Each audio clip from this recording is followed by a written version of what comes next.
Magnetic lines of force attract and repel while we spiral around the sun. Trifling with psychic gravity, await the asteroid, the return of Icarus to the What's sea. it like living in a pyramid? The black wave is upon us, O God, and our minds yawns open, propping up the jaws of sleeping crocodiles. What is it? I don't remember.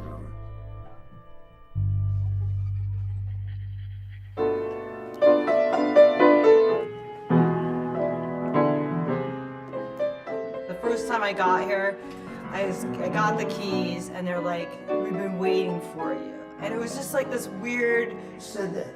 The doorman. Sort of like a Jackson Pollock. At one time, Jackson Pollock stayed here. So all the immortals of the 20th century at one time or another have probably stayed at the Chelsea.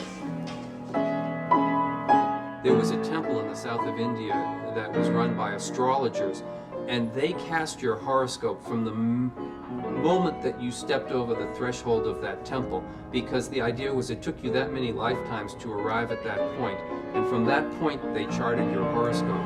And I always felt that way about the Chelsea Hotel. The minute you walked into the Chelsea Hotel, in a way, was the day you were born.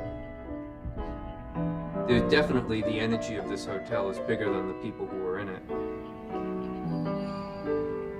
I told Stanley I'd only be here for 6 months maybe, and he said, "No, you're never gonna leave." He looked at me and said, "You're never gonna leave," and I just laughed.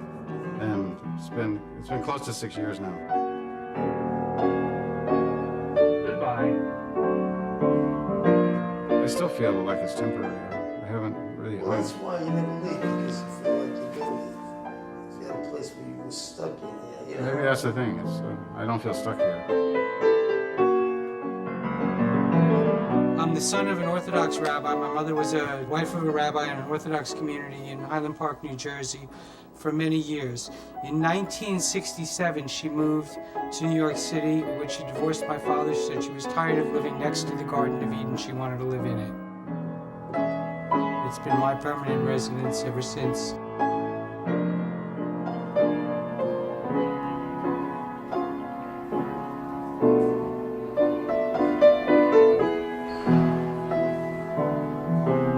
It is a hotel because it says so. Oh, no, You know, I'm- okay, there's a sign in that says Hotel No, Chelsea. I- And when you have a good day, it says Hot Sea. Right. And sometimes it says Hotel Che. You know, Che Guevara stayed in this place. You know, I'm sure.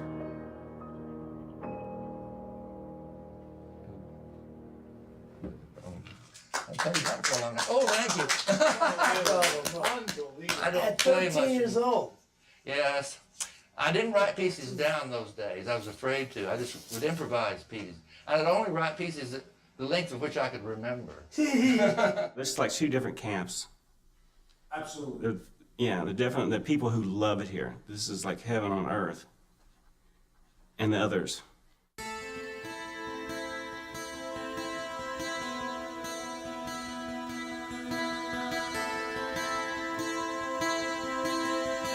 You know, I used to be a guest here. You know, a visitor. And visiting is one thing. Living here now is killing me. Are you living here right now? Right this second. I remember I This used to, second. when I lived here, I'd always invariably run into somebody. I'd say, "Hey, well, I'm over to Chelsea. Why don't you come over?" And they're like, "No, I don't go there. I don't go there anymore. That's all right. No, I can't do that to myself."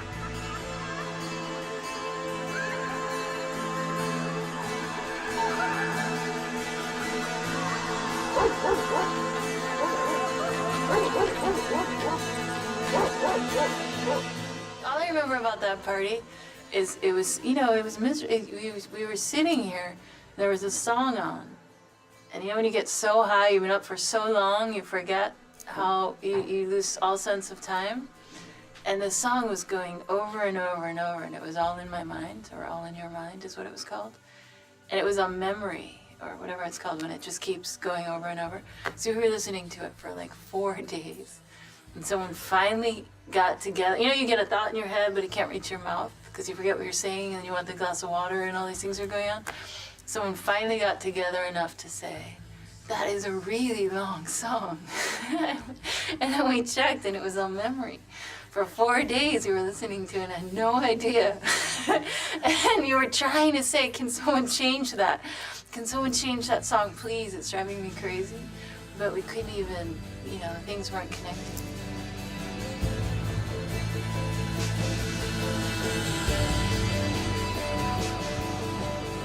I've seen the girls with the guitars, you know, coming in, and within a month's time or so, they were hookers.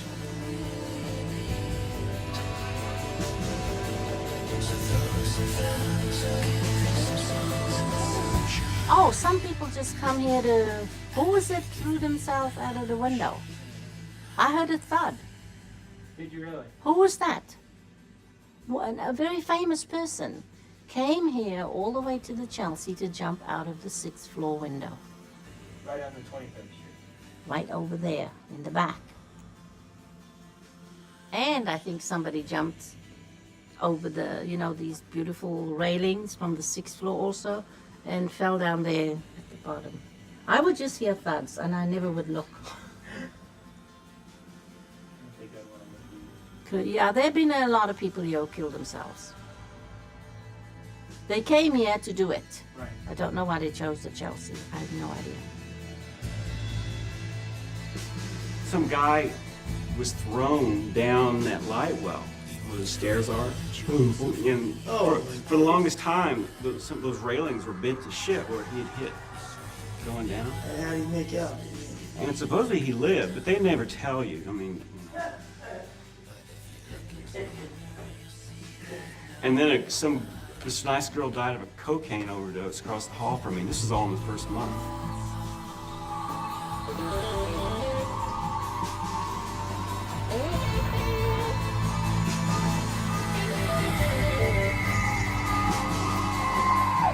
There were many years where there was a drug dealer on every single floor of this building. How about now? I would say that there aren't.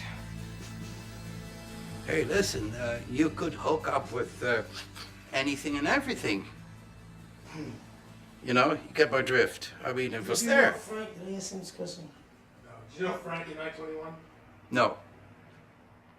They answer that pretty fast. They do. I mean, no one in this hotel knows Frank. Maybe he didn't exist. Have you heard of anything from Frankie, you know, Frankie 921? No, not a word. Not a word. Not since the place got raided. Right. And then it got raided again. Yeah, he couldn't leave. He couldn't leave. He liked it so much. This guy was a character, unbelievable. Right, his place was... Even Rene Ricard has big shoes to fill. Yeah, Rene Ricard is He in took his room. Yeah. And if I tell you he can't even barely fill his shoes, if you know Rene Ricard, Yeah, that's saying something. Every square centimeter, you think this is cluttered? Every square centimeter was either a gun, a jewelry box, jewelry, cameras, you know, because people that like, you know, they bring their family heirlooms to trade. They couldn't pay, right? So this guy took everything from him, man. He took everything, and all he would do was sit there chasing the dragon all day and all night. And people would knock on the door, you have to call from downstairs, and he would dispense his wares. He had a pretty famous clientele, I wouldn't drop any names, but anyway, one night the SWAT team comes in. You'd think God knows what was going on. Like a bomb went off in the Port Authority. Yeah. They were running up the fucking stairs like crazy. What the fucking, the whole, fucking idiots. right, the whole 9 yards. I was getting calls from people I hadn't heard from in years. It didn't make the paper, but people heard that this guy was raided. Jesus. This dude, right. and he got raided right before 9/11. So, you know, he was like, his Yeah, father he was got a lawyer. pinched. They got pinched. Yeah. They found some loaded locks up there and whatnot. Locks? Yeah. It's a lot. Oh. And Is that it? he got out. He got out because the Within evidence a in couple of 9/11. days. In 9/11, and today's 9/11 was horrible today. Did you see any TV? I Kenny? did. It was heartbreaking, man. Look, I've seen. Anyway, no, but they didn't he show got it. They just out. did kids and cry. I never thought he'd get out with all the shit they found up there.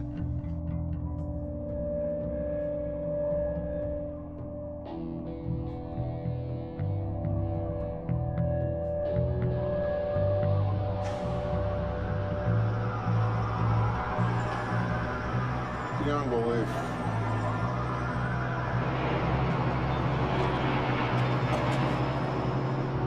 I was watching television and I thought it was a movie. And then my daughter called and she said, Mommy, you see what's happening? And she was crying on the phone. She lives in Brooklyn. And I put some clothes on and I went downstairs to see where's the World Trade Center. And I saw it really wasn't there. Then I knew, okay, it's not a movie. Something went on here. And then I continued to watch it. It was very scary. I mean, it really was. And I think a lot of people thought, like even my husband would think, oh, now she'll leave New York. Because you can't get me to leave New York City. And, but you know, a lot of people, I think, like me, that's when we decide we won't leave the city.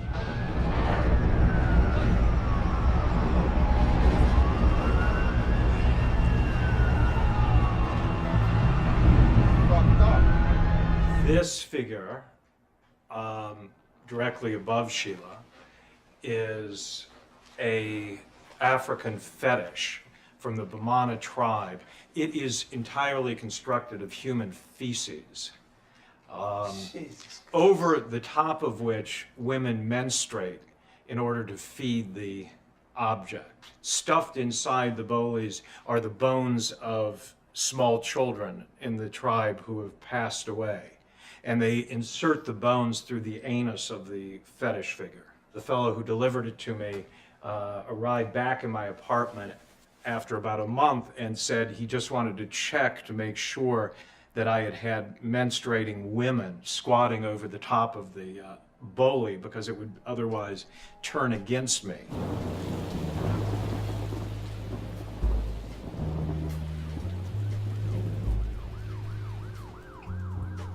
After 911, a friend basically told me to go down and see David Bard and see if he can help you. And I didn't have a W-2, a 1099. I couldn't prove I could pay the monthly rent, but he believed me and he let me move in. Dynamite. And it was this room itself. It was in this room. Yes. I had been living in Paris for a few years, and I decided it was time to come back. And you know, I was broke, I had terrible credit, and Stanley Bard, of course, was the only guy who didn't check my credit. I have no idea what logic he used, because it wasn't really brain logic, it was some kind of emotional thing. Yeah, He would feel something for somebody, and that would be it. Yeah, the instinct. Other people, he would just break their balls. I mean, so what happened when you had your medical problem? Oh.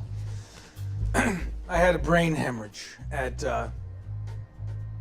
I think it was about 6 years ago. Right here, right on the floor, I went down. You're kidding. I swear to God. Like, bang, like that? Like that.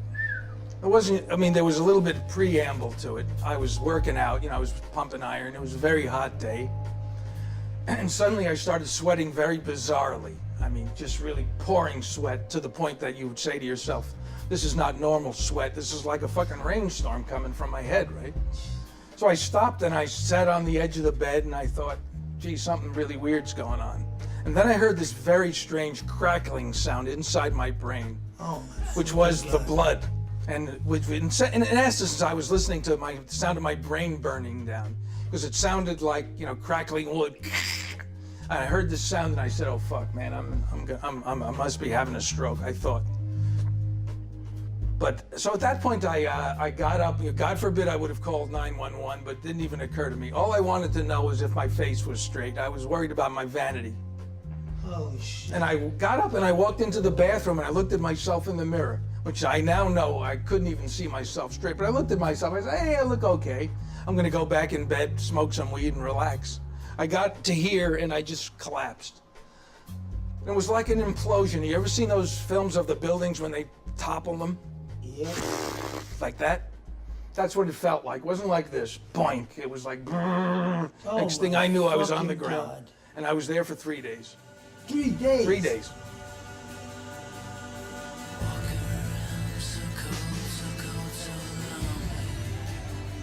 Bettina's a mystery age. She could be like 70 or 85, I don't know. Right. So She carries all her stuff with her because she thinks people steal it, that's right. you know? And she'll scream at you if you get near her. Well,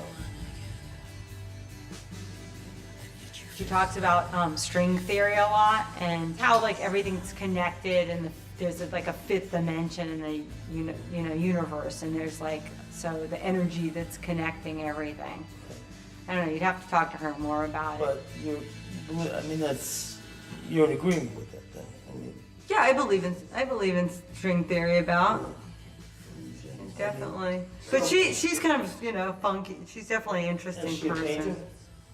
She does more installations, but she doesn't do anything but, she's very nervous. She's very nervous. She thinks people go in her room and inject her. Really? Yeah, With and she thinks people come in and inject her and steal her artwork. Well, you're walking around with that big hypodermic. No, it's not me. I'm not injector. It does. She does live above the acupuncture studio. Maybe it's like.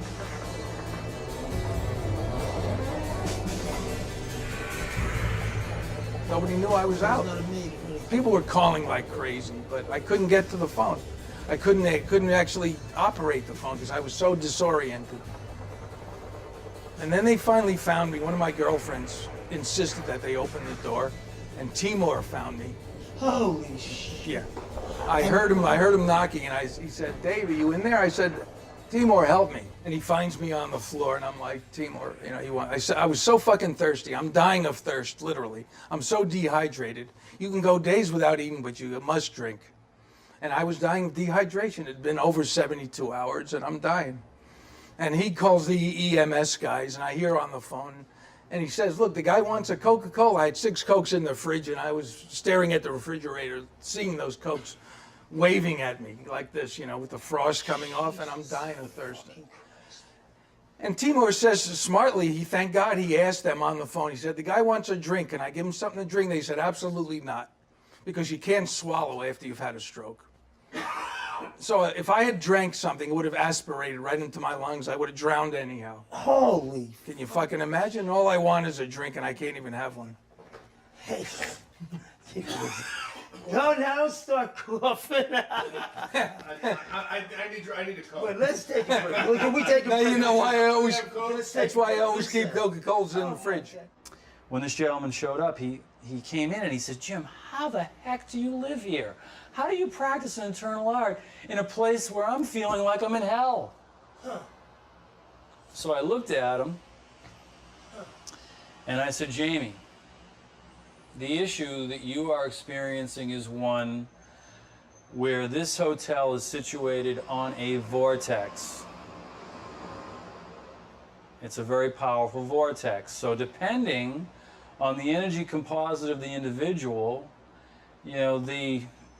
that juxtaposition will determine, the direction that entity is going to take." I wanna get ya on a slow boat to China, and I have you all to myself. Get ya and keep ya in my arms forevermore. Leave all your lovers weeping on the faraway shore. Is that what you asked? If I'd ever had an original thought? Me? God, will this ever ends? We're talking about an ending, Nancy. We've always been talking about an ending. A lot of people bring their fucking F game, when they want to come here and just relive some kind of Sid Vicious thing or, some kind of debauch. You can't top that performance. Fucking cares. I used to see redemption in your eyes. Oh, redemption, that's nice. Now what do you see, oh Swami? Everything I fucking hate. You're so fucking full of shit, your eyes should be brown. You know what you should do? You should get more high and do more drugs, and then you can be even more profound. Fucking insane. Crazy? That's a fucking joke. You're insane. Even your mum told me you're on medication before you fucking walk. What did they know? They knew you're fucking insane. Nasty Nancy. Crazy Nancy, nauseating Nancy. Still hear voices, darling.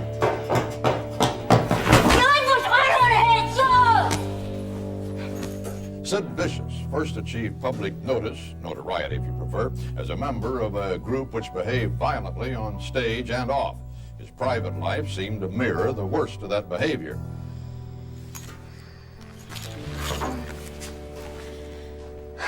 The fuck is he? Look, if someone called me and told me, hey, come over, I got $25,000, I'd fucking show up. I'd be there in a second. Wow.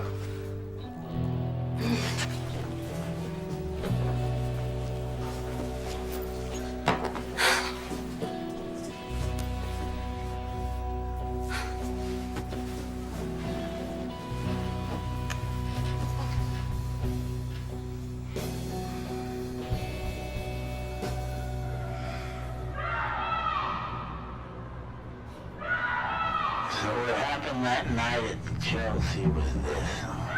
Sid and Nancy were sick, and they had asked me to get them something. So I go down to go hook them up. And I run into this guy, Steve, who's going up the stairs.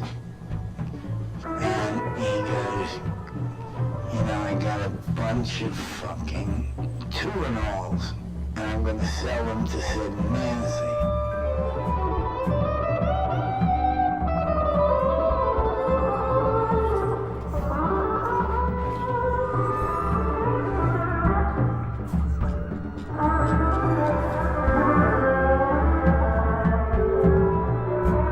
Alright, here you go. Now get the fuck out of here, alright? Yeah. Get the fuck out of here. Thank you. Yeah. It's good to see you, Steve. Thank you. Hold on, I just gotta count this shit for a second.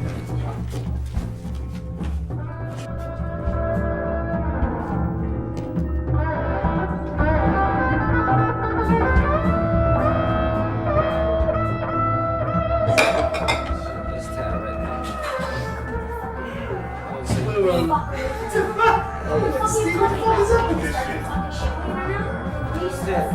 Get the fuck out of my apartment. Everybody's nice, right? Well, Nancy, this. What are you doing right now? Fuck off my fucking shit. I was just Hey. You ruined my fucking apartment. Are you fucking kidding me? Hey! Are you fucking kidding me? Hey, shut the fuck up! Hey, fuck you! Don't you fucking push me in my fucking face!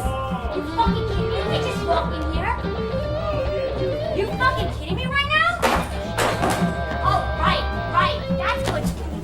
That's fucking good, Steve. Fuck you! Fuck you! Fuck you! Stay! Hey, you finally staying tip because I'm really tired. What you got? Hey! Fuck you, Steve. Steve, what the fuck you think? Fuck you.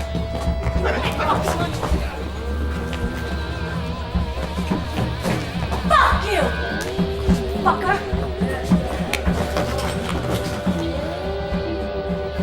Give me my fucking money. Give me my money.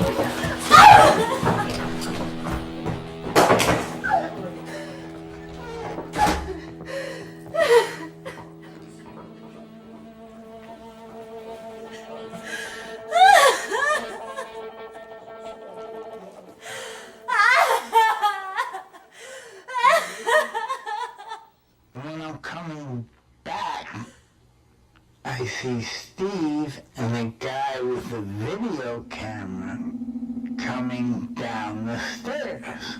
And I go, "What's up, Steve?" And he says, "I wouldn't go up there if I were you." I said, "Well, you're not me." So I went up the stairs to room 100, and I see Sid completely passed out, and I see Nancy fucking laying in the bathroom.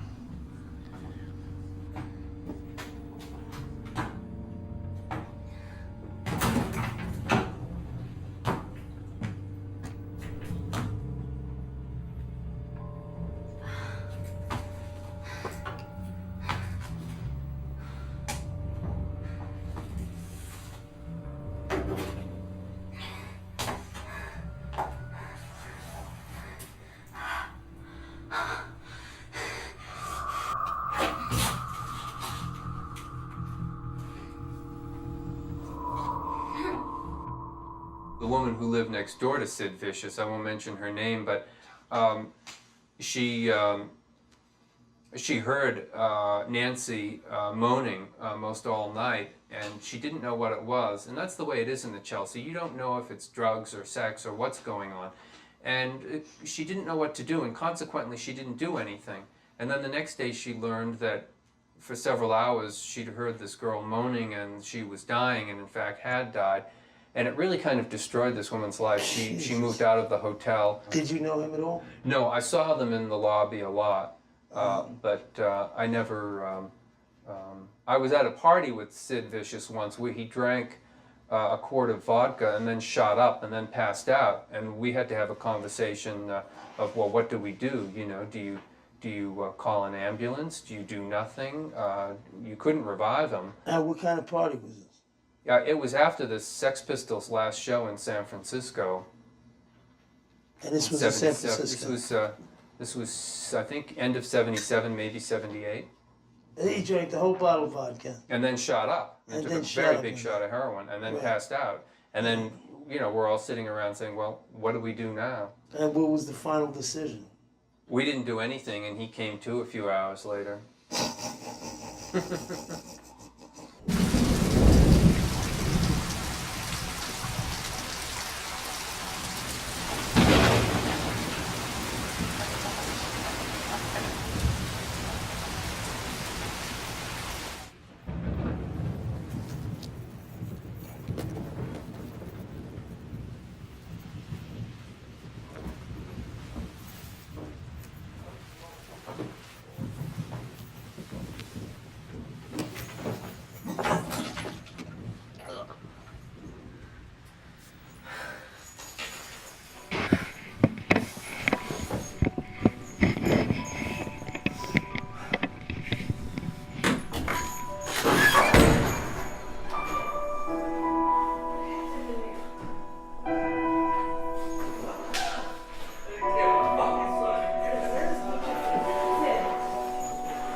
Accused of fatally stabbing his girlfriend in the stomach.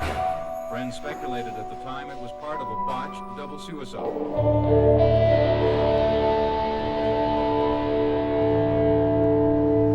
The Chelsea Hotel is down the street. Maybe I could go there and I could teach my classes there. But when I went there, found out that Catherine Dunham had done a number of years ago, and they didn't want a dancer, really, because she had brought animals that would climb up and down the stairs. They were doing Metropolitan Opera Aida, and she was rehearsing the animals, and we don't want that. I have to tell you a wonderful story. I was sitting one day, my hair was knotted. This was about 12 years ago. My hair was knotted. And I said, oh, you know, I'd like to get it unknotted. I went to the kitchen sink, and all of a sudden I was feeling something going through my hair. This is the truth. This is a real true story. When I sat down, my hair was all unknotted. That's really the first time I felt anything, but something was touching me. Something, honest to God. It's in this room. Yeah, there's this couple out here basically making love on the fire escape. Yeah, on the fire escape, and they didn't seem to mind that I was here. I get up, you know, it's 5 in the morning, and I start work early. Yeah, no, I see you floating around. No, but him and I, we see each other when I first got here. Yeah, I see him floating around. He sees me. On the fire escape right outside your place, or? Yeah, yes. Right, you know, 3 feet from where you are now? Yeah, about 3, yeah, maybe 4 feet. Were they doing any good? Pretty good, yeah. It was, right here? Yeah, it was like, it was, Right yeah, there, there. it's unsafe. Whoa. But you know, sometimes people just float in here. They don't check in, they float in.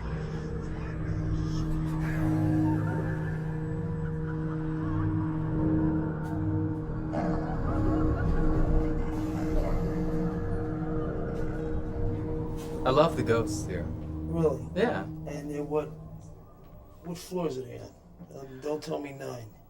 No, I mean I've had, you know, a few experiences in my apartment, you know. Which way?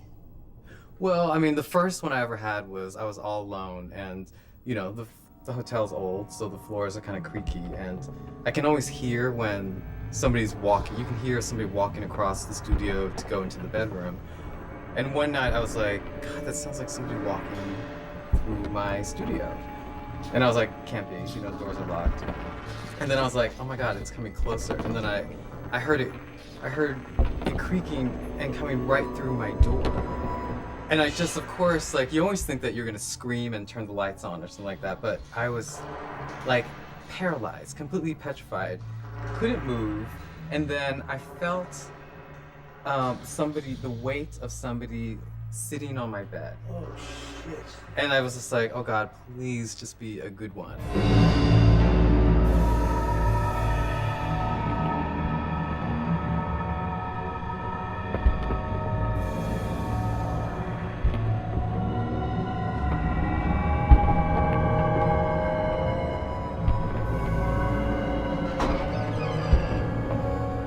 I remember being in 507, and I saw this lady. She looks like Shirley Temple, and she came up to me, and I said, "Wait, nobody's in the room." And then I started to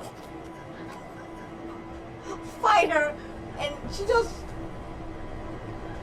vanished, and I just started to run. And somebody said, "You know, somebody died in that room."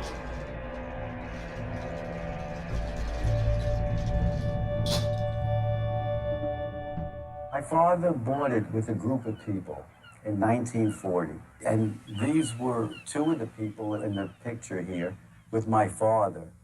And my father was the person responsible for taking, like I am, with the people.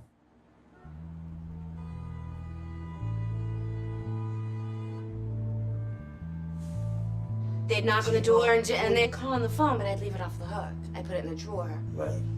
And what did he say? Where's the rent? And I said, I don't have it. I don't have it. Well, you should have asked Stanley for it. I should have asked Stanley for it. Then he took me to court. You kidding? No, well, he said, he hassled me, and I said, you know what? I don't have it. Do whatever you need to do. I don't know. I don't have it, you know? And it broke my heart, because I work. I'm going to start to cry. Oh, I cried a lot. Right, so... Because it was very sad. It was a very emotional time. You know, in the beginning, I didn't know that I was sick or what I was sick from. And it was frustrating. It's frustrating not to be able to work. You were sick from? I mean, the doctor said. It took about a year, and then it was like, there was a doctor here. Yeah. I didn't put 2 and 2 together. The doctor that I went to at Smellview, he just kept saying it was the flu. And finally went to a psychic. A psychic? Yeah, and he said it was all past life stuff.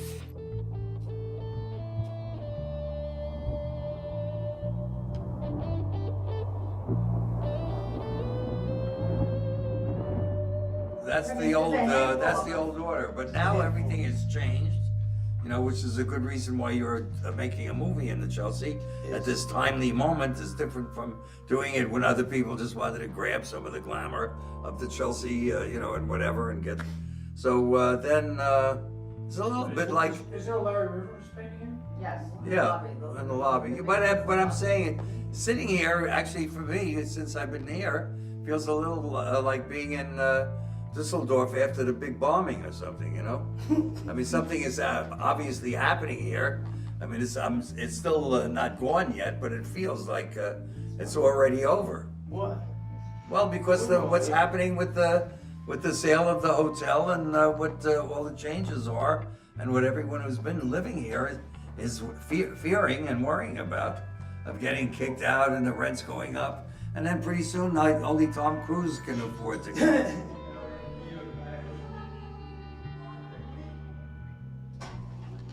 My relationship with Stanley was miserable because when I was 6 and walking through the lobby on my way to first grade, he would pull me into that creepy, dark, dusty little office of his and tell me that if I didn't get my mother under control, that we were going to be evicted. And I'd be like, you know, fuck you, I'm on my way to first grade, man. Just let me get out the door. And he didn't care. So it was like walking through the lobby was a constant battle because my mother had a very difficult relationship with everybody in the building. And why was that? it was taken out on me. Oh, you know, flamboyant personality. You hear all this stuff about who lived here and Bob Dylan did this, that, and the other. Yeah, you would But know. there's no memorabilia around. It's not a museum. He didn't let it was a living organism as long as he was still running it, because it was still connected. I mean, you know, this guy will tell you, you know, he's got these great stories about when, I remember when Arthur Miller moved in and Arthur told me, you know, whatever you do, no matter who calls, nobody, don't call me. I want to be alone. Marilyn walks through the door. She says, Stanley, I want to speak to Arthur. I had to call him. I had to call him and tell him that Marilyn Monroe was in the lobby. He told me, Stanley, I told you nobody to call, but she's crying, Arthur. She's crying.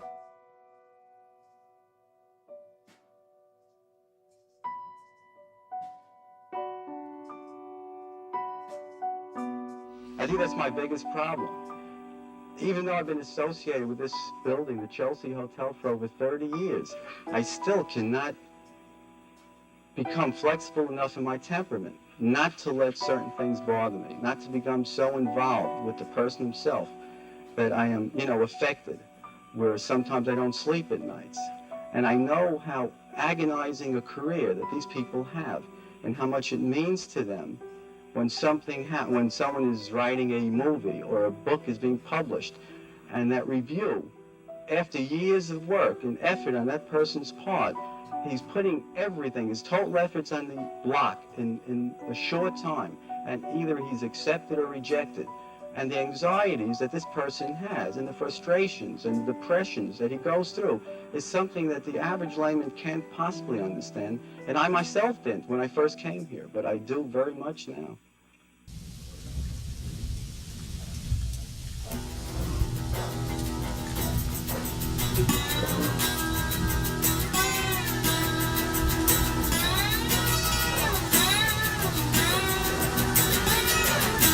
Just close the blinds. I don't talk to many people here. I talk to you because I know you since I'm a little kid, but I've got Renee, Ricard. We're trying to get. That's about it. Who made this painting over here? He's the first one to write about Basquiat, Francesco Clemente, my father. He's a great poet and a great painter, and he's brilliant. It says, decoy dinner. This is an invitation so that you can be somewhere else.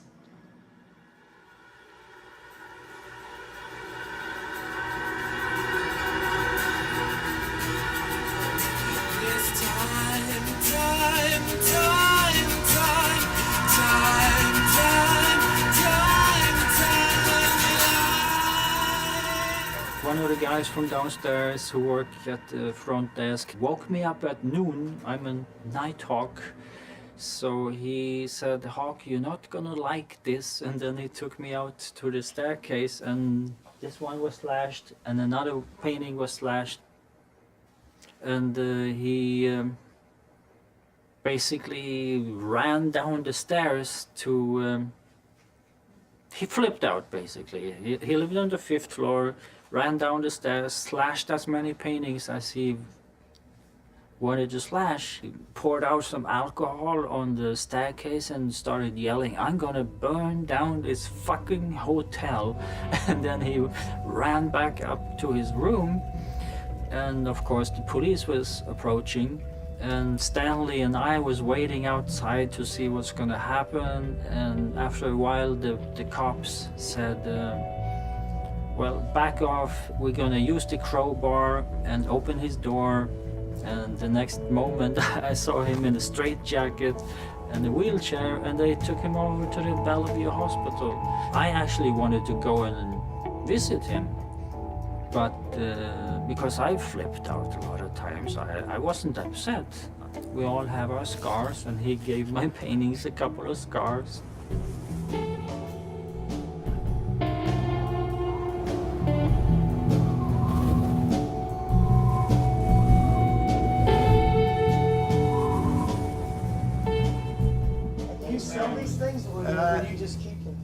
That's Write a check. Christmas time. Write a check.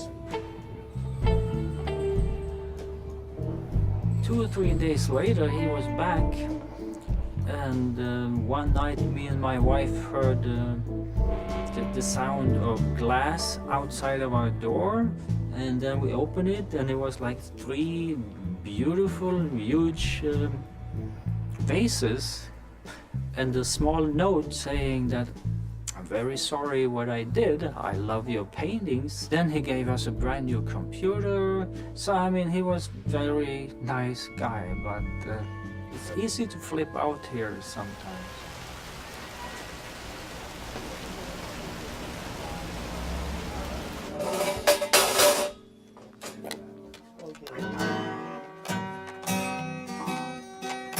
Well, I'm bearing down. You know what I'm working on. This sinuses dispossessed. It just breaks my heart. Dude, I am scared of heights, man. Oh my God. My eyes straight down to the ground. I see a star. But I can't go wrong. Love somebody. At least, fuck. Since all these guys since 9/11. The weekend after 9/11, that's when I started being a manager here. Before that, I started here in 1996. I mean, I've been here. Shit, was it 2007? I've been here at least 12 years now. But for the first 5 years, I was a bellman, you know, which is what I am now. But along those lines, Stanley Bard, the old manager that used to be here, and I'm sure you'll hear that name plenty of times or whatever's going on, you know, they needed somebody to be a manager, okay? So I said, listen, I know what to do. I know the computer system. I know everything. You know, why are you going to hire somebody from outside and, you know, not give me, you know, I mean, shit, I know everything here. Just hire me, so they hired me. But because Stanley was so cheap and never wanted to put me on his insurance plan, that's why now I'm the doorman. I'm the guy that you'll see at the front door of the Chelsea Hotel until they fire me for this shit that's going on right now. One literal time I can remember, I mean, amongst many, I mean, you don't have many swinging dicks I've seen in this fucking hotel, bro. You have no idea. But there has been parties here that I've seen literally 60, 70 people naked and fucking. You know what I'm saying? Not just naked and walking around, but fucking and sucking and doing all those things. And I was one of those people, so, you know, out of the 60 and 70, I was one of them, so. Have you talked to Victor yet? Victor will tell you, I'm the one that fucks the most here. And, I'm the one that fucks the most here. Believe me. You know, so you're the one that connects with the chicks coming in. And... oh shit, what was that? I was just telling you about just yesterday. This is the Christmas season. There was a mistletoe above the desk, and some girl decided that she wanted to stick her tongue down my throat. So, okay. I had to. Yeah, I know. You didn't want to? I didn't want to, I had to. It's part of the job, bro. You know what I'm saying? Did you get Not at all. What did she do?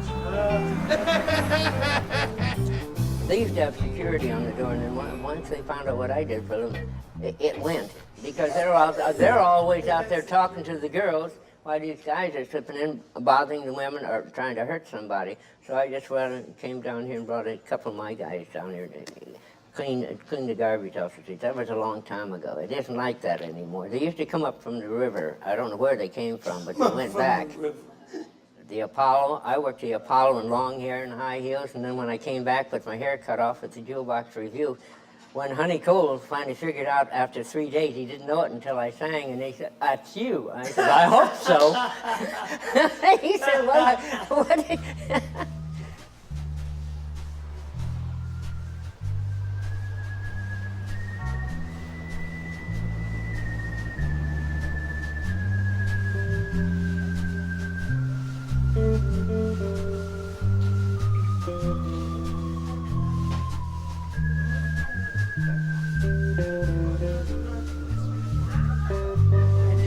You just keep it just the way it's been. I always keep it the same thing.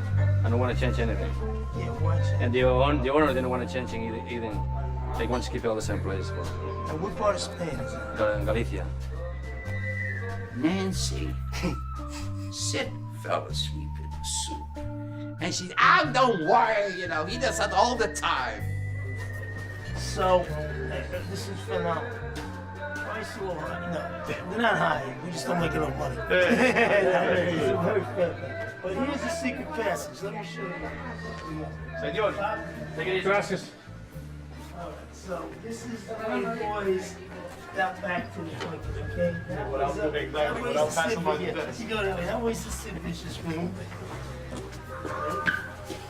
This one, right there. That's right. And here's my other dog who wants to come in. Once you back in here, that's right on camera. And now we're back. Okay. The whole Gentleman secret and passage. Scott. This is Kenny. Okay. Don't worry, please. Everything is okay. The Chelsea Hotel. What about And it? it still is a hip joint. It still is. Yeah, so It's a what are mecca. So what are they trying to do to it? I mean, what's the deal with this? I mean, they really, Suppose they want to make it like the Chateau Marmont. right? It is a show. And what? Make it just a more expensive version of itself? Yeah. Clean it up. Put a bar on the roof. A bar on the roof. Ha! You know. A bar on the roof. But let me, but how? From what I've heard, the people that took over are basically saying to themselves, what have we gotten ourselves into? Because the people that live here are going to be a real Yeah, what percentage of people hassle live in to here? get out. Okay, what are the percentage of apartments that are residents? I'd say there's at least 15 people, 15 apartments in here, maybe 20, where it would take years to get them out. And even Years. longer to get them to pay the rent. No, you gotta pay the rent. I know. What's the longest you went without paying the rent? I went a while, but it was years ago. Come on, this is the gold medal heavyweight champion of non. But lately I've had to with pay. the guy with the landlord, not afraid to confront. He didn't let anybody get away with shit lately. Yeah, come on, the guy was the guy. For the You had the past guy 3 fucking years, everyone's intimidated. been paying. The last 3 years. If I have to pay, everybody's paying. And you're paying what? I mean, he lets you slide behind a bit, but you still gotta pay. He never let me slide. That guy. You could owe a couple of months, but you can't owe No, big money. New York City, you gotta pay. You gotta pay. You gotta pay. When I stayed here for the first time, just for a brief period of time in '69. But then, after I finished my first American movie in '71, and you know how it is when you finish the first American movie, you are penniless, you know. Yeah. So I didn't know where to go. So I went here, and Stanley. I told Stanley Bart. Where is Stan? My God. My God, I can't believe it. I'm just talking. I'm just telling terrible things about you. I know. I know. It's so good to see you.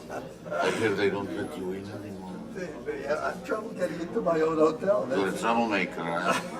No, Stanley was, said, well, I said, Stanley, I don't have any money. And he said, oh, you'll pay me when you have money. So I stayed here almost 2 years.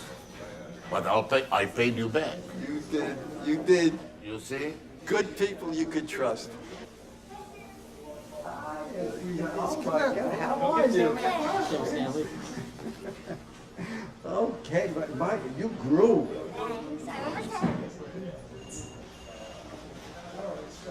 I remember, that's all, I remember this one was here then.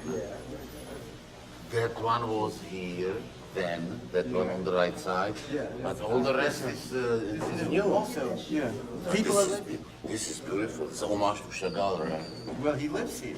Oh yeah? It's beautiful. I love it. It's him? He's the artist.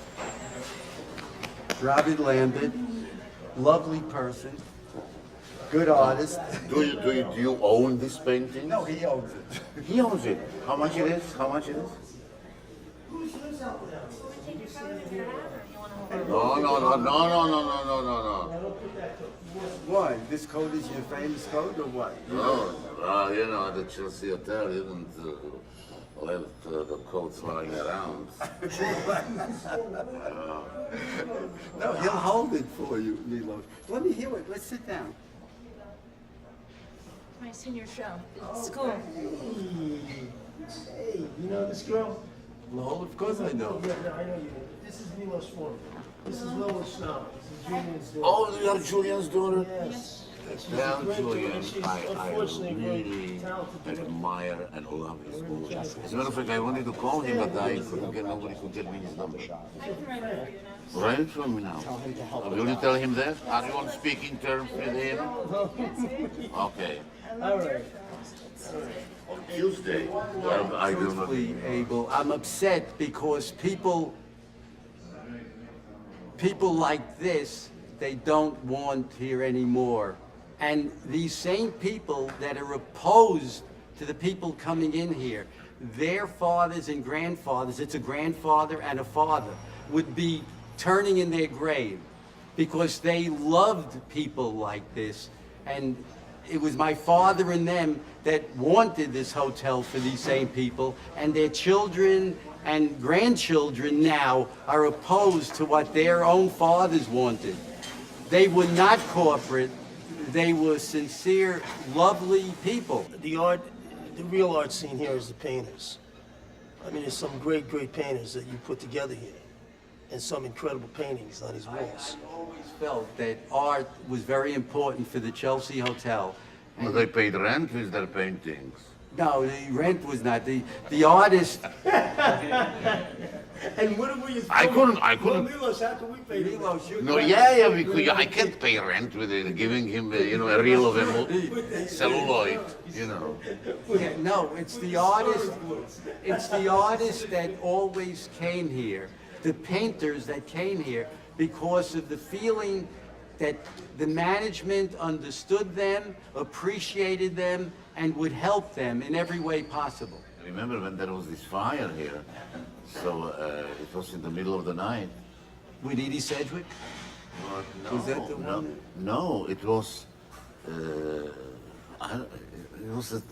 On the 5th floor somewhere. I was on the 8th floor. I hear the alarm, and this was like 2 weeks after we saw on television this big fire in Tokyo, where people were jumping to their death from the. So I panicked. I ran out of my room, into the corridor, and because my window was open, I guess, so the draft closed the door, and I sleep only in a t-shirt. So I was how naked, and suddenly the people from other rooms are coming out. What's going on? What's going on? Fire alarm, and I am there, and then this girl who was living in the room across the hallway comes out, and I said, please, would you be so very kind? Don't you have some pants or something? No. But you could come in? So then she lent me a skirt. So then I was standing at skirt on the 8th floor, and this is still, I don't see it, it's still this staircase? Yeah, still there. So we are going down, and on the 5th floor. No, it used to come down here. The staircase came all the way down. All the way down, oh yeah, in the past. The fire department made us close up the first... No, and so, we are watching on the 8th floor, and suddenly saw a lot of people, and it was like a party. Yeah, that's right. The joints were passed, the bottle of wine was passed, and we are seeing firemen pouring tons of water, and that water was going down from 5th floor like a waterfall. All the floors. This was the second, after Niagara Falls, this was the second biggest waterfall I ever saw, And suddenly, we saw that the firemen are taking out of a room on the 5th floor a dead body. So it suddenly stopped, and they pushed the button of the elevator, and the elevators were so slow, and it was total silence. It was just water dripping, down. And then finally the door of the elevator opened. They took the dead body in the elevator, elevator closed, and the party continued right away. Again, Joe joins passing, who's the one? It's incredible. I want to show you. Yes. I want to show you this little blind boy's apartment. His mother lives Yeah. in here. It is really different. Dr. Stanley, Millis was just telling us a story. Millis, who was that? Do we know who that was? It was some old lady who forgot that she put on the stove a pot with water and boiled some meat, beef, and went into and fell asleep in the next adjacent room. The water evaporated, and it was nothing was burning, but the meat started to disintegrate. No, started to burn, but no flames, but enormous amount of smoke. So somebody in the street saw the smoke coming up through the window of the kitchen. Called the fire. In the kitchen corner. So they called firemen, they came. There was so much smoke when they opened the door, they couldn't see. So suspecting that there is a fire inside, so they just poured tons of water inside. And they drowned the old lady. She was drowned, you know. So that was really something. Do you remember that, Stanley? Do you remember that? No. He doesn't want to remember the bad things. Remember these things anyway. Stanley, no one ever died here? In what? In 70 years I'm here? I'm sure, but most of them were natural causes. We had a man that lived to be 110. What is more natural than to be killed by firemen?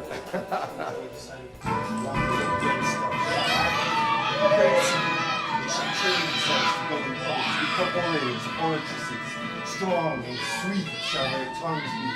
Poems and materials of poems shall come. Their lives shall be markers and finders of their work shall emerge divine conveyors to convey gospels, characters, events. Retrospectives shall be conveyed in gospels, trees, animals. Water shall be conveyed, death, the future, invisible fate shall be conveyed. It's all good paper. That was the best, man. Y'all want to hear some shit or what?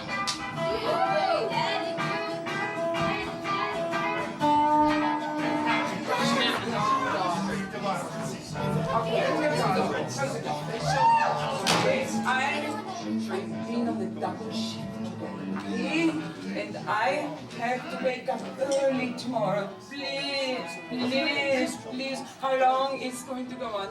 Okay? No, no. Okay? Please. Whoever it was, like it was we followed our heroes to their downfalls,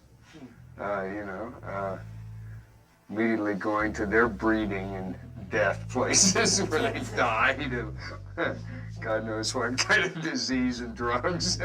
But yeah, that's how I got here. I think it was Dylan Thomas.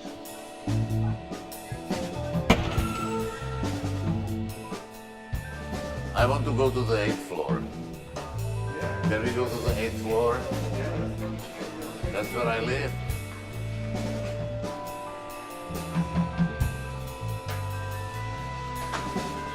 Oh, tell Henry to come. He's there to do it. No, it's really fun.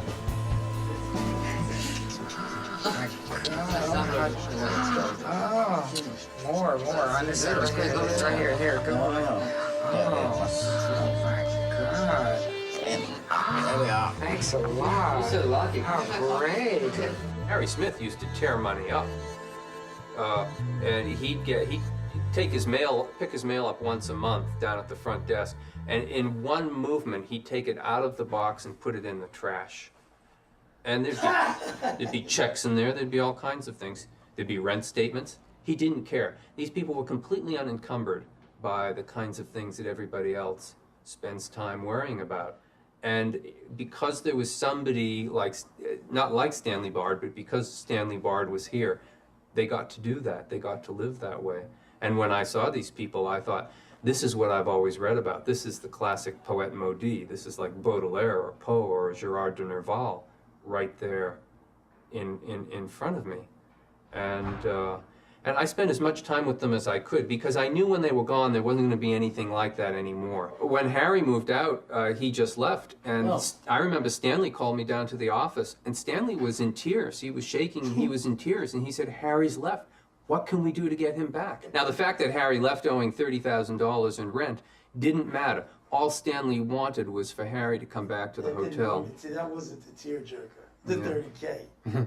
Which did eventually happen. At the end of his life, Harry moved back to the Chelsea, and he died here in the hotel. And the Grateful Dead paid his rent for the last year of his life. Really? And who paid the 30?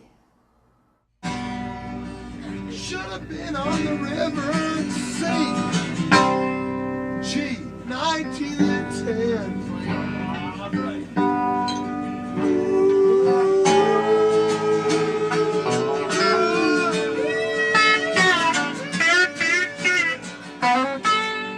They were driving the women just like they were.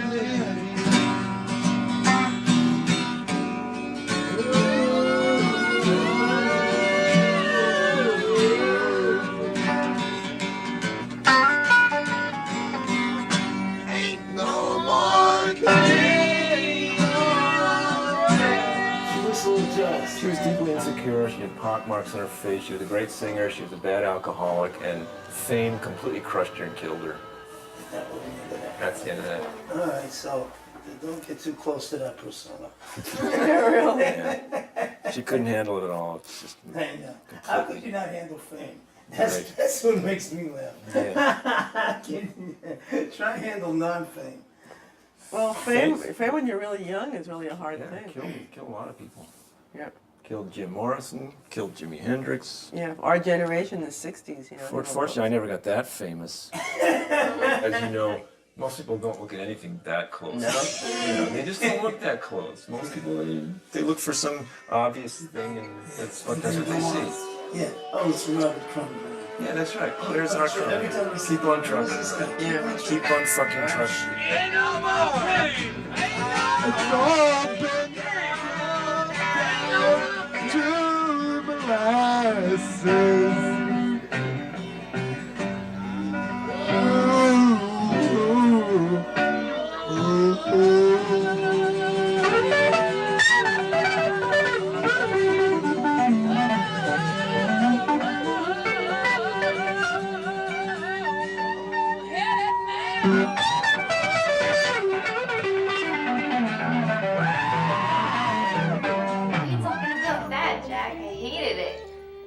Bowling alleys and Coca-Cola, it's all Texas has got. Remember you used to call me the king of the gutter balls, remember? Yeah, you were gutter ball king, that's for sure. I could kick your ass. Probably still could. I don't want you to disappear here. These people. Disappear, Jack? What are you talking about? I mean, this is where it's at. Anything that is happening in the world You is said that happening about in New San York. Francisco. Now it's, New York, Yeah, it keeps on changing, but it's right here, right now. You can feel it, man. With the guy with the poem You know, man. Doing this shit, trying to tell him I want, trying to get some reefer, right? So, he took me by one of these temples that, the monks wear orange, the ones that burn themselves in the street and stuff. Yes. Where for $2 I copped a bag where the whole bottom of the bag was rolled joints standing up like a big pack of cigarettes, man. You know what I'm saying? For a couple months. And, I doubt if I got through, a third of that joint before I was like completely out of my fucking tree. I was gone. No control of myself. I don't know where myself is any longer. I was in the killing radius, which meant I was in the white flash.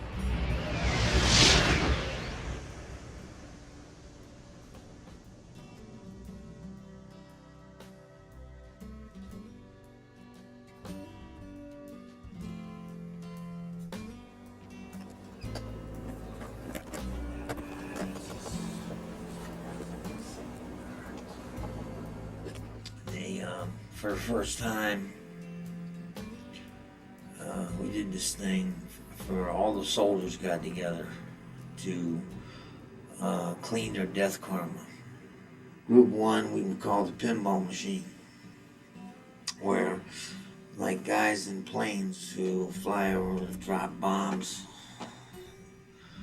on, you know, targets, and they're killing people. And guys on Navy ships firing big cannons, and machine gunners on the side of choppers that are going over villages, shooting, you know, hitting people, and but not knowing, not touching the person or knowing, or, you know, getting near, basically hitting targets, and you're killing people, but you don't know who they are, you don't touch them or see them, but that's, you've killed them, and you have that karma.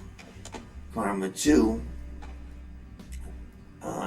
was known as warrior to warrior, which is an honor kill. That's when you're in the field and you're a combat soldier, and it's you're in a gunfight, somebody fires at you and you fire back, and it's you against him, and until somebody takes one of you take each other out. And then group 3 is when you kill somebody for your own reason. You really didn't have to, but for some reason of your own, you off somebody.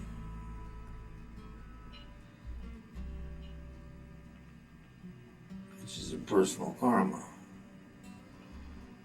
Those are the ones that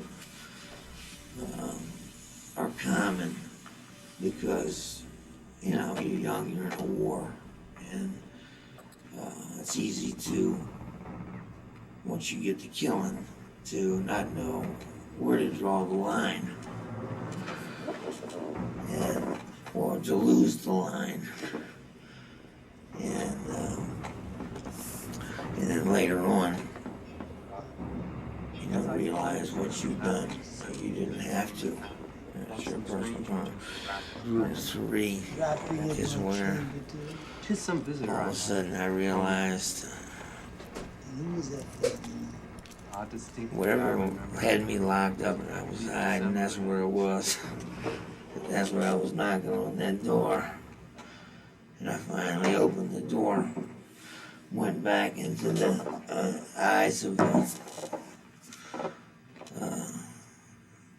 just a fucking young boy that I wasted, that I didn't have to one time. And the second I did it, I said, why'd you do that? And made up 2 or 3 fast reasons. Well, he's lucky I did, because if I didn't, we'd have tortured the shit out of him and then wasted him anyway. And this and that. And, don't think about it. That didn't happen. You just turn around and walk off and forget about it. But then later, pop, see them eyes, cop of the plague, you know, and being there where, you know, I had nothing to worry about. The guy had, he wasn't threatening at all to me. And, I mean, I can't tell you what it did to me. How much it just, like, man, I was like devastated when, you know, after, you know, fucking around, blowing in and out, killing all these guys, and warrior to warrior trash and all this, talking about all this, and then get down to something like that.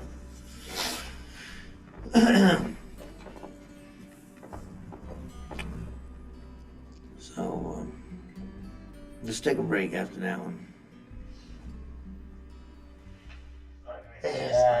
There's the man. This was the connection. This was the able. The last white hope. Through Frank, I got able.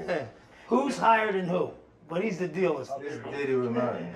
Right? This was shot 98. He lives right next door. He lived in what's now my bedroom. He was there for a couple of years. Wait, in which room? Right there. He took it after Valley Myers moved out. Valley moved out in 1993, 94. Who was he living with at that point? He was living with Barbara, his 19-year-old Argentinian wife. Is that where he wrote the book? Yeah. He's here, right? He's here, of course. He's lived here for as long as I have. What room But is he in? he's in 720, I believe. 724, one upstairs somewhere. But this to me represents it. This is what it's all about. He's got tattooed eyebrows. This is Rose. I mean, you're staying in a room, people check in the room, and they've got no idea what's going on next door to them. This is Arthur C. Clarke, 603 down the hall. And when I organised to shoot him, I wheeled him down the hallway in a wheelchair, brought him in here, and he stood up for about 10 seconds for me to take this picture. What prompted you to do this? What was he? How did you get? I had no choice. It was like, what are you going to do? These people all around you, you've got to shoot them, right? You've got to photograph them. I actually wanted to leave the hotel. I thought, the only way I'm ever going to get out of here is photograph my way out of here. Eventually.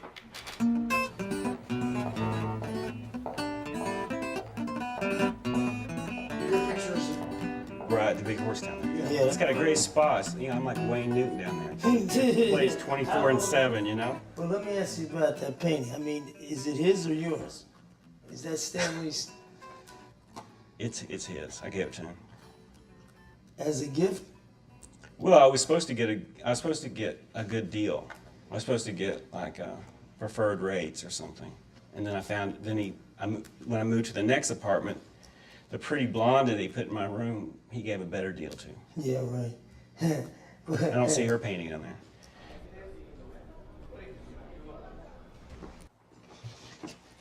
So just talk us through a little bit. There's a little schnabel. Smallest schnabel in existence, probably. This is my drawing studio. These were two separate apartments, and Stanley connected them for me. I do my preparatory drawings here. I'll do drawings like this that they're studies for paintings. So I work out the ideas here, and then. And what is that? It's a pot of flowers. A pot of. Yeah, I know it's a pot of flowers, but I mean. It's just black paint on paper.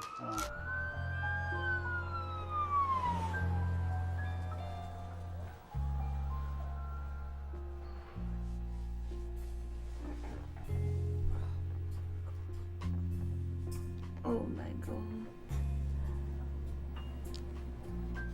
Oh, darling. Have you gone too far? Listen, it's me.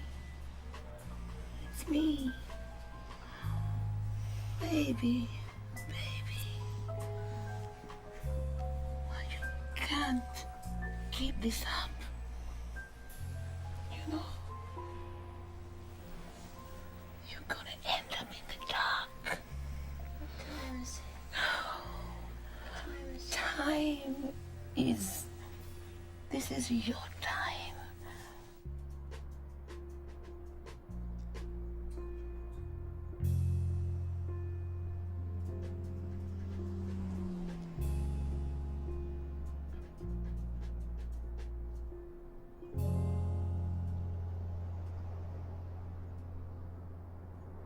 Cozy, huh?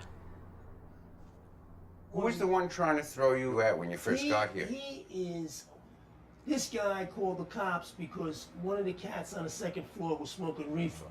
Yeah, right. Okay, so now they're calling, 1 minute they're talking about things they let go, and this is happening, and that's happening. And Did you ever meet the guy who's the new manager?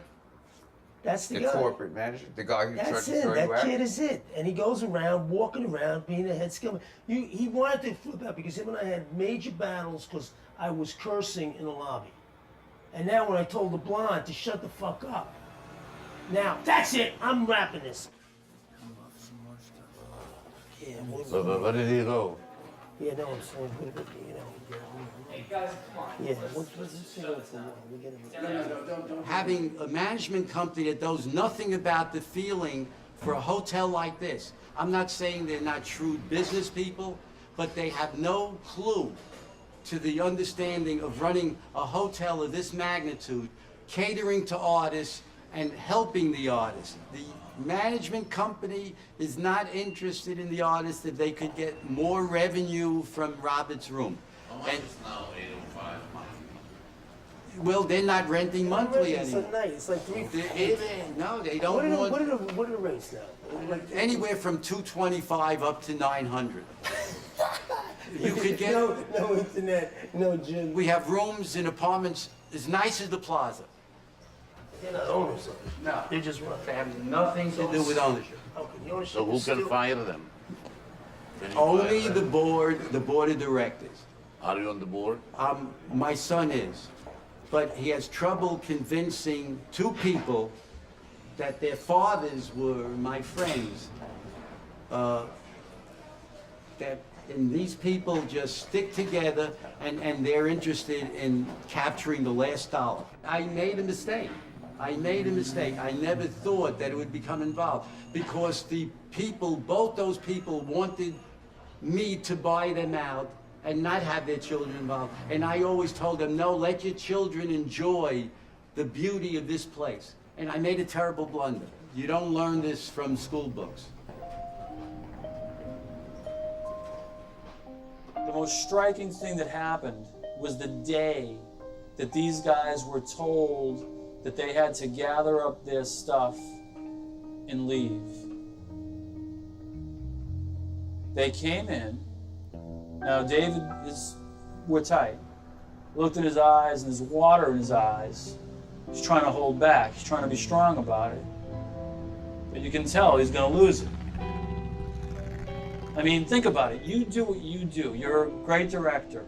And this is what you know. Every one of you're great at what you do, and this is what you know. And you couldn't see yourself doing anything else, and you probably don't even give it another thought. And here these people, they own the majority of this hotel. So why would they ever give it thought that they couldn't be here anymore? But they're not. And they have to leave, and they have a mandate to be have all this stuff going by a certain time. Well, I mean, it was almost Orwellian. It's almost like a mix between The Twilight Zone, 1984,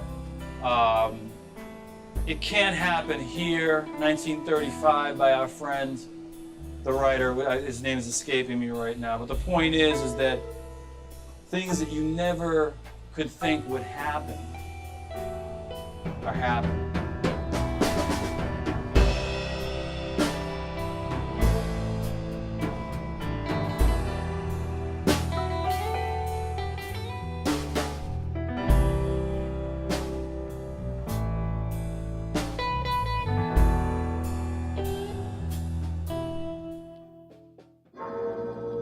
Gregory Corso now coming out. Gregorio Corso, reading law.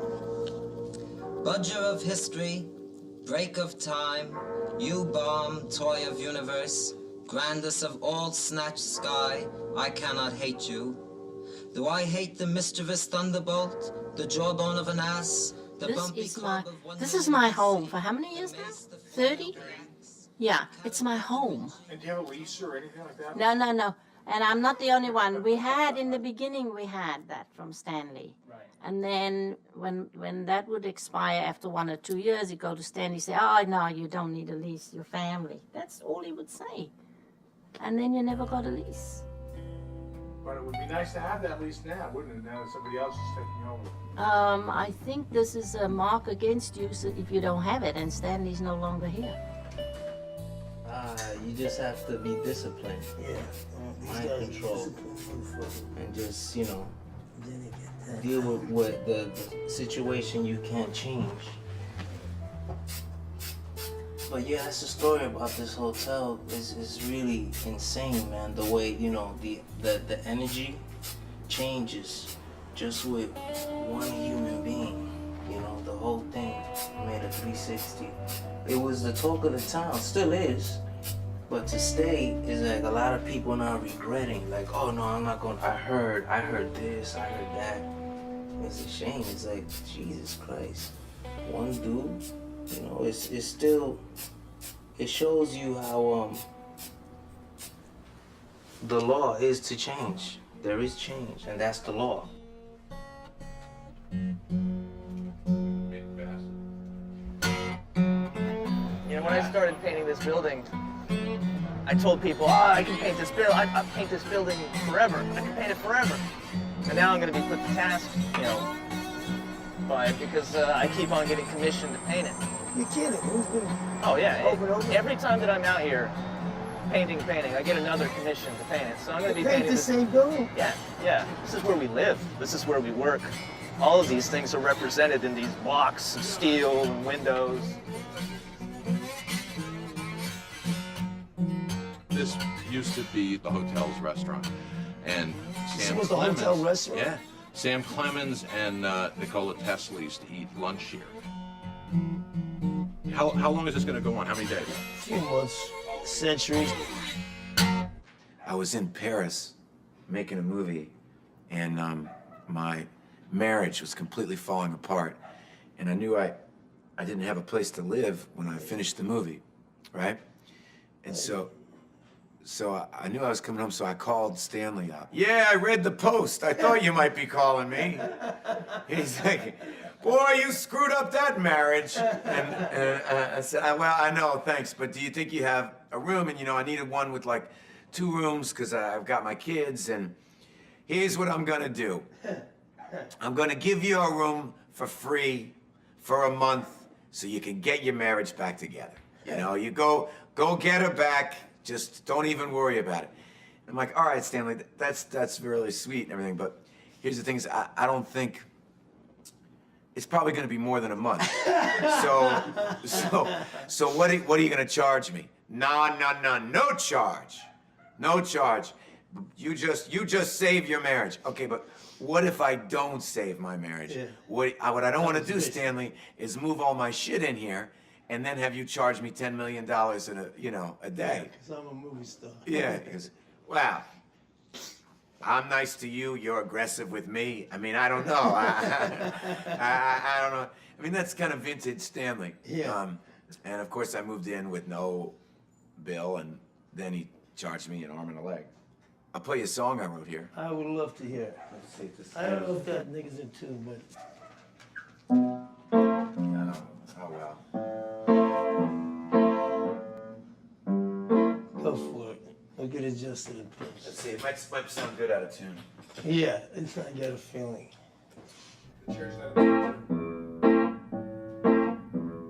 Well, Sunday night, my apartment is empty. Half-drunk bottle lays on the floor. There's a blown-out Alamo next to chewed-out apple core. There's crayons on my coffee table, Play-Doh by a Barbie horse stable. I've never known silence like this before, till I clean up lemonade all sticky on the floor. I wonder what my kids are doing right now. Do they miss me? Are they glad to be gone? Saturday night was a lunar eclipse. Put them to bed and kiss their lips. Way to sleep, my way, baby. Let the sirens roll on by. Tonight, we're safe inside the Chelsea. This, daddy's lullaby. Tonight, we're safe inside the Chelsea. This, your daddy's lullaby.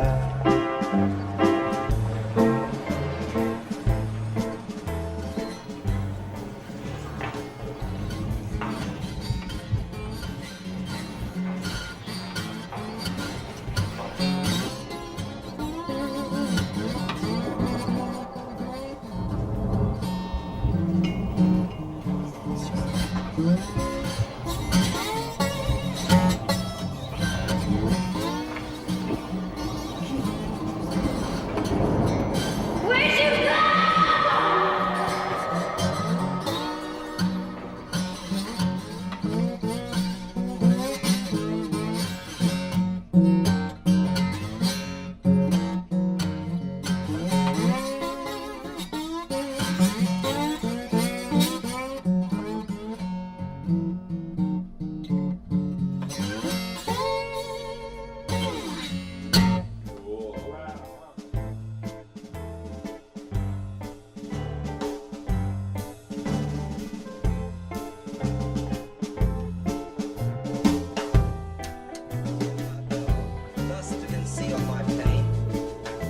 say I am a poet, and therefore love all man, knowing my words to be the acquainted prophecy of all men, and my unwords no less an acquaintanceship.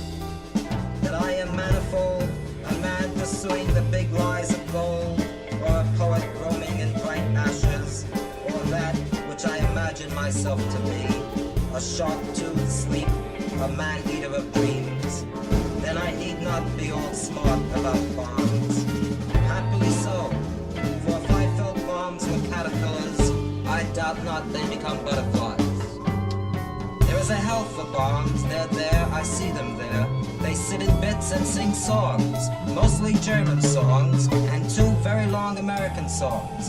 And they wish there were more songs, especially Russian and Chinese songs, and some more very long American songs. Poor little bomb, that'll never be an Eskimo song. I love thee. I want to put a lollipop in thy furful mouth, a wig of Goldilocks on thy baldy bean, and have you skip with me, Hansel and Gretel, along the Hollywoodian screen. O bomb in which all lovely things, moral and physical, anxiously participate. O fairy flake, plucked from the grandest universe tree. O piece of heaven which gives both mountain and anthill a sun. I am standing before your fantastic lily door. I bring you Midgardian roses, Arcadian musk, reputed cosmetics from the girls of heaven. Welcome me, fear not thy open door, nor the cold ghost's grey memory, nor the pimps of indefinite weather, their cruel terrestrial Thor. Oppenheimer is seated in the dark pocket of light. Fermi is dry in death's Mozambique. Einstein his myth mouth, a barnacled wreath on the moon squid's head. Let me in, bomb, rise from that pregnant rat corner, nor fear the raised broom nations of the world. Bomb, I love you, I want to kiss your clank, eat your boom. You are a paean, an acme of scream, a lyric hat of Mr. Thunder, or resound thy tanky knees. Boom, ye skies, and boom, ye suns. Boom, boom, ye moons, ye stars, boom. Nights, ye boom, ye days, ye boom. Boom, boom, ye winds, ye clouds, ye rains. Go bang, ye lakes, ye oceans, bing. Yes, yes, into our midst a bomb will fall, and flowers will leap in joy, their roots aching. Fields will kneel proud beneath the hallelujahs of the wind. Pink bombs will blossom, elk bombs will perk their ears, and many a bomb that day will o'er the bird a gentle look. Yet, not enough to say a bomb will fall, or even contend celestial fire goes out. Know that the earth will Madonna the bomb, that in the hearts of men to come, more bombs will be born. Magisterial bombs wrapped in ermine, all made beautiful, and they'll sit plunk on earth's grumpy empires, fierce with mustaches of gold.